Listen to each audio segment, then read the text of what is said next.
Welcome to How I Broke That. Shelley Morris is a seasoned strategic consultant and C-suite advisor in multiple industries. And that includes more than 2 decades at New Horizons Computer Learning Centers, where she finished as the executive vice president and COO. But you might not know that she got a healthy dose of entrepreneurial energy working as a kid for her grandfather at his very famous pharmacy on Irving Street in Portland, Oregon. By listening to our show today about this former pharmacy worker turned pizza pro turned executive vice president, you will learn about how growing up in her grandfather's pharmacy taught her hard work and guided her career path. How working at just 3 other organizations after college, yes, just 3, is a symbol of loyalty and an example for younger colleagues. And how this entrepreneur has a very unique view that there is no such thing as bad decisions, which will be must-see TV for our community of breakers who, as founders and CEOs, we are making decisions every single day. Breakers, band together as we talk to this badass entrepreneur, Shelley Morris. Shelley, welcome to the show. Thank you so much. I'm glad to be here.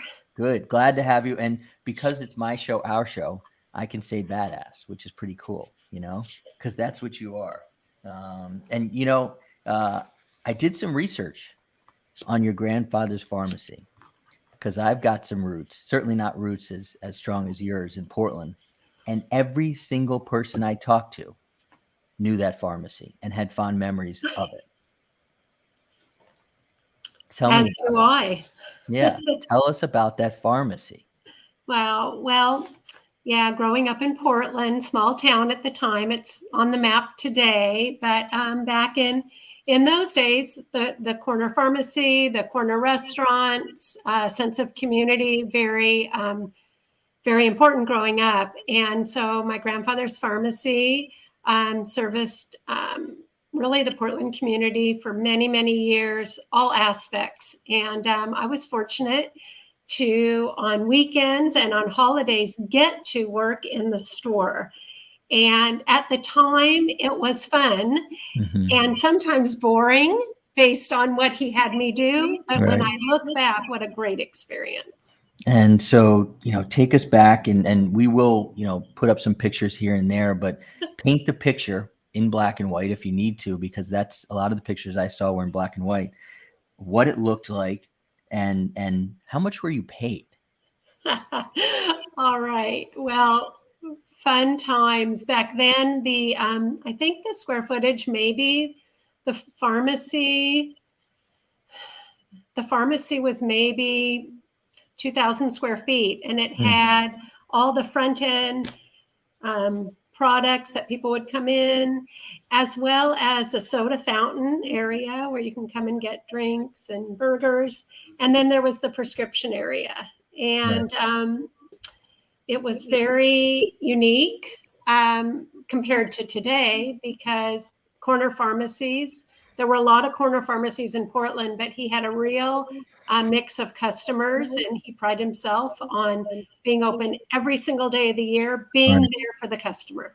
Right. And being there for the customer, from what I read, and you see people still commenting on some of this stuff, meant even if you couldn't afford it, you were going to get your medicine. Is that right? Absolutely. So my grandfather's philosophy was, when somebody comes in, you wait on them. You need to be fast. You need to be efficient, and you need to be courteous, regardless of the situation, including if they didn't have the money to pay for their prescription, they're going to get their prescription anyway. And that was, when you think back to those days and that sense of community, it was amazing.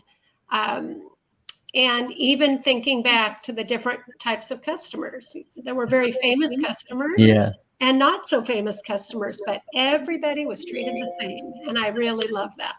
Let's talk about the famous ones. Some of the memorable customers were the Portland Trailblazers, and that was the big sports team in Portland. There were no professional sports teams outside of the Blazers. And so the customers in the day, Bill Walton, Dave Twardzik, Lionel Hollins, the coach was Jack Ramsey, and they were customers when they won the national championship in 1976. So as a little kid, I was like this.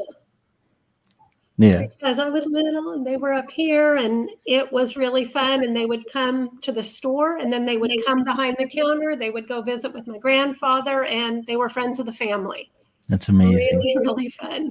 That's neat. And, I'm no basketball historian, but I do know that at least two of those guys, Ramsey and Bill Walton, are Hall of Famers, so not just only basketball players, but you didn't end up kind of going into the family business. Perfectly fine. Tell us kind of what led you to a different direction and where you went in terms of making pizzas. Well, the family business was a great learning experience in every aspect, because you really learned business. You really learned what it was like to be an entrepreneur. Mm-hmm. And my goal after college was to work in a big business and learn the next level. And so after graduating college, I left Oregon and decided to I was recruited by a Fortune 500 company to learn different aspects of a larger business, but utilize those skills that I learned in the family business, being an entrepreneur, to excel in larger business and move in my career. What were some of the skills that you learned, waiting on Bill Walton or your neighbor down the street that transferred? Oh, great question. Well, some of the areas would be just basic customer service, and really the customer is always right. Mm-hmm. Being efficient, being fast. I learned the billing. I learned ordering. I learned inventory. I learned sales. And I was a little kid, so I can't say that I learned management skills. Right. But over time, I acquired management skills by watching others in the business and how they managed me. Right. And other employees. And I picked up some of those traits. That's right. So I want to back us up a little bit, because I think this is an important part of the story. And we moved past college, but what about pizza? What about pizza in Portland? Talk about that experience, because I think it's important as well, because it was kind of where you got a taste of franchises, right? So can you talk a little bit about pizza, Papa Aldo's? Yes. So when I was working at the pharmacy and growing up in the pharmacy, a family business, you can work at any age in a family business. It's not really official, right? But my first real job outside of the family business was working for a franchisor named Papa Aldo's, and they had just gotten their start in Portland. I was one of the first 5 employees of this soon-to-be franchised business. And I was in high school, and myself and a couple of friends decided, hey, we're going to do this. And we started out making pizzas and working at the cash register, working with customers. Then we got to run stores. And very quickly, summers came along and we were full-time. And when we were full-time in the summers, they said, hey, we want you to help us train new franchisees and learn all about the different aspects of franchising. And so it might have been the pizza business, but franchising is a whole nother component. And it was really amazing to learn all about food service franchising.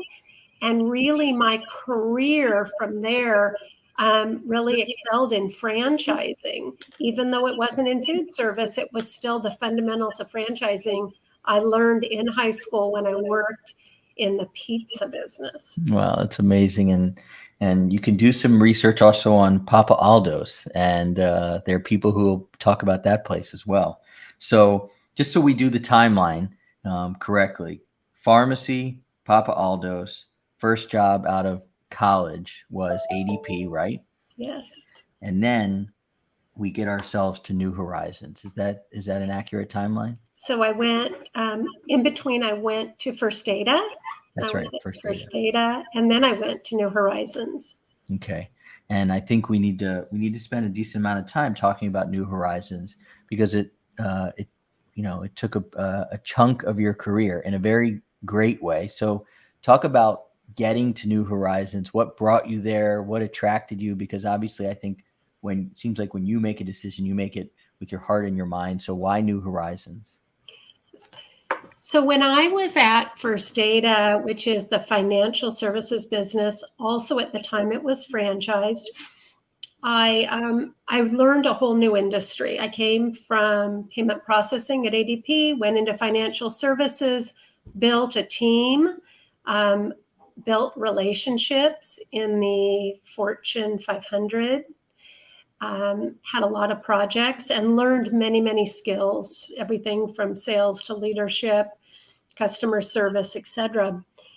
And I was actually asked to come to New Horizons and switch industries, and if possible, bring the team so that we could replicate what we did with sales in enterprise in the First Data arena, and bring that into this education arena at New Horizons.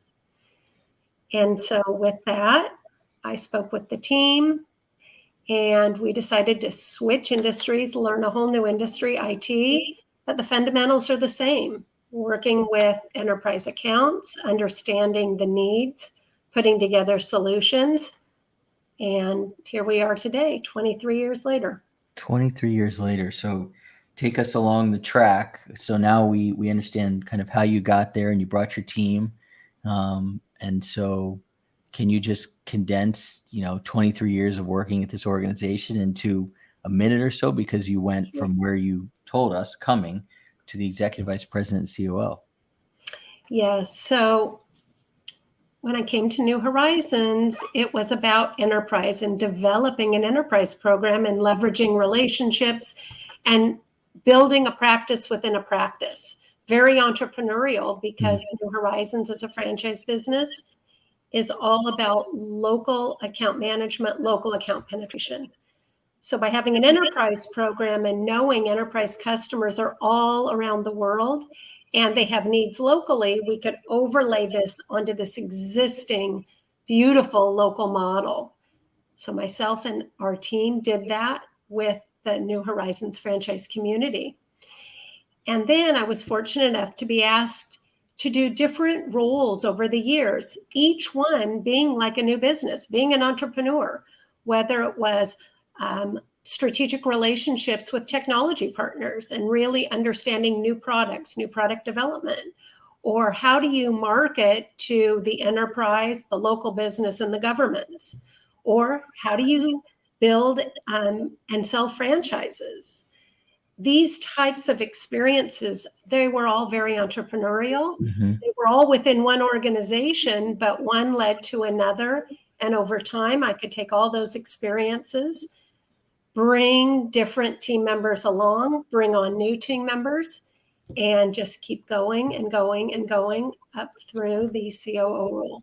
That's amazing. I think, we're almost about 15 minutes into our flight here. And so we're kind of, reaching the top.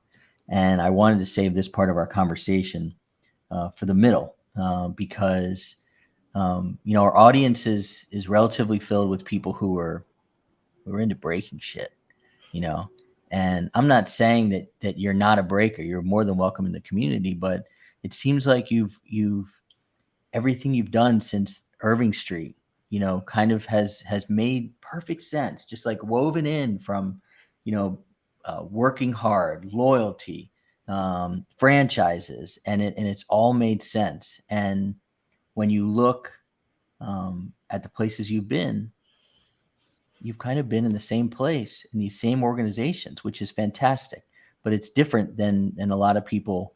And so can you talk to our audience about your philosophy on kind of anti-breaking a little bit? Sure. So it may seem perfectly choreographed.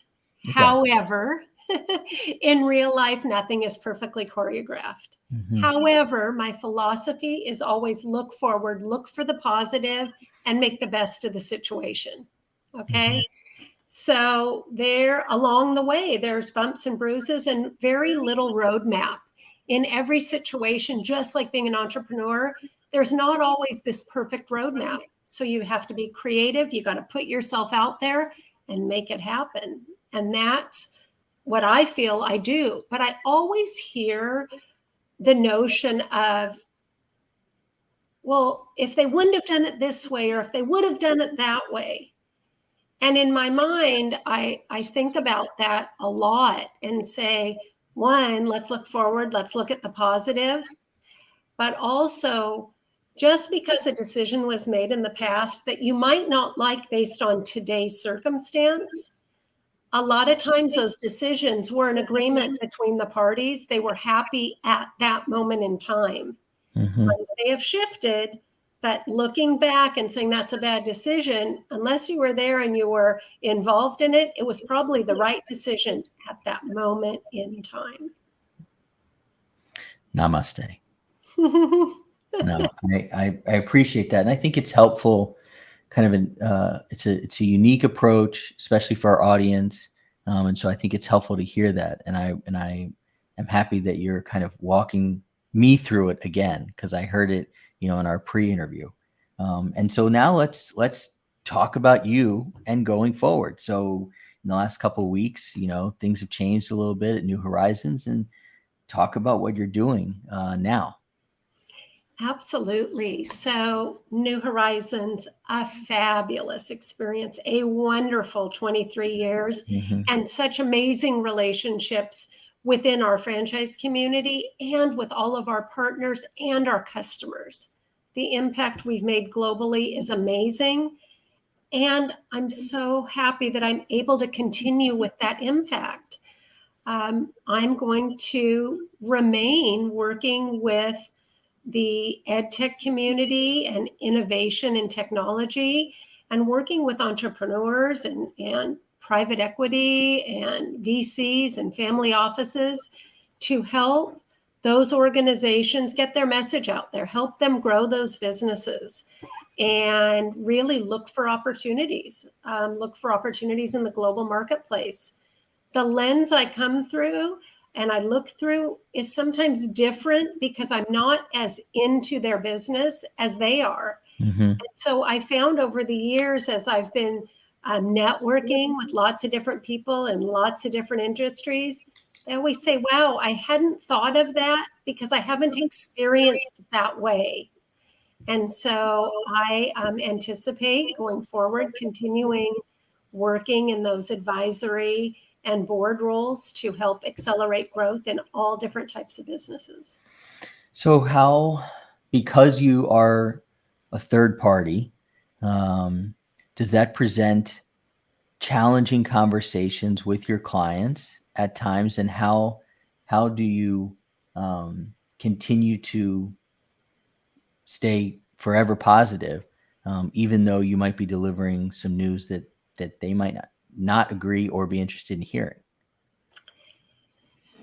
Well, that's an interesting question because it's how you deliver that message and who you are. And so I try to deliver the message in as positive a way as possible, with not just saying it, but also offering to help change if it's a negative situation, Mhm. whether it's I participated in a client meeting, or I participated in a fundraising effort, or I looked at your pitch deck and there are areas to improve. Mhm. Okay. I will say it like that versus, that really sucked, or that really is less than desirable, or I totally know why you're not making, any progress. I Right. don't really look at it like that. I rather be positive and talk about the areas that need improvement and how together we can improve it and move forward. Hmm. And also, I am absolutely a connector. I don't have all the answers. However, I surround myself and put myself out there in situations to continuously learn and grow. And if making an introduction to somebody that can help them advance, accelerate, look at it through a different lens, get a second opinion, maybe a merge, maybe an acquisition, maybe raise money, I am absolutely happy to do that every single time. So it sounds like with new clients all the time, I'm assuming there's an entrepreneurial part of what you're going to be doing going forward, because you're going to be digging in, and it will also include relationships as well. Absolutely. If I have a relationship that can help somebody else in their venture, I'm happy to make that connection. And if I stay involved, great. And if I don't stay involved, I'm good with that too, because over time, everybody wins. Do you have, you seem like the type of person that would be willing to help anybody that you meet, but do you have kind of an ideal client where you know, like, this is my wheelhouse? Well, one of the things that I always think about and reflect on is the notion of work ethic, the notion of curiosity, the notion of innovation, and the notion of change. And so if I were to be asked to work with an organization or an individual that really has no interest in having an open mind or curiosity or change or these things, I don't know that I could be as beneficial to them, because I'm a glass half full, always looking forward instead of dwelling on the past. And sometimes people can't get past that. So instead of starting off on the wrong foot or trying to change somebody, if you can't change them, change them. Right. But if you can't change them and we mutually agree, then it doesn't take much time to have one or two conversations and then together agree that it's probably not a good fit. Yeah, I think that's a good lesson for a lot of people who are out there in our audience, that it's okay if you don't get all the business and if you don't, gel with everybody. Is that fair to say?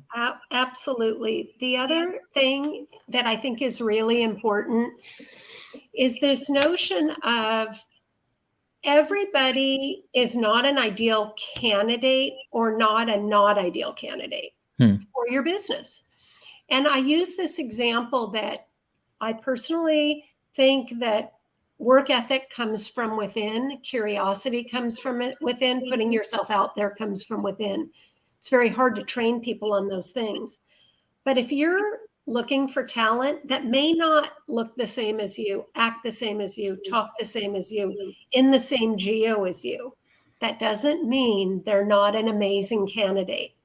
And over the years, if I look at the people that I have had the opportunity to bring into organizations, bring onto the team, that everybody else said, oh my God, they're not a good fit, those experiences are invaluable. And so I want people to recognize, just because they don't look the same, act the same, talk the same, or be in the same geo, if they've got those fundamental work ethic, curiosity, putting themselves out there, they're probably an ideal candidate behind the scenes.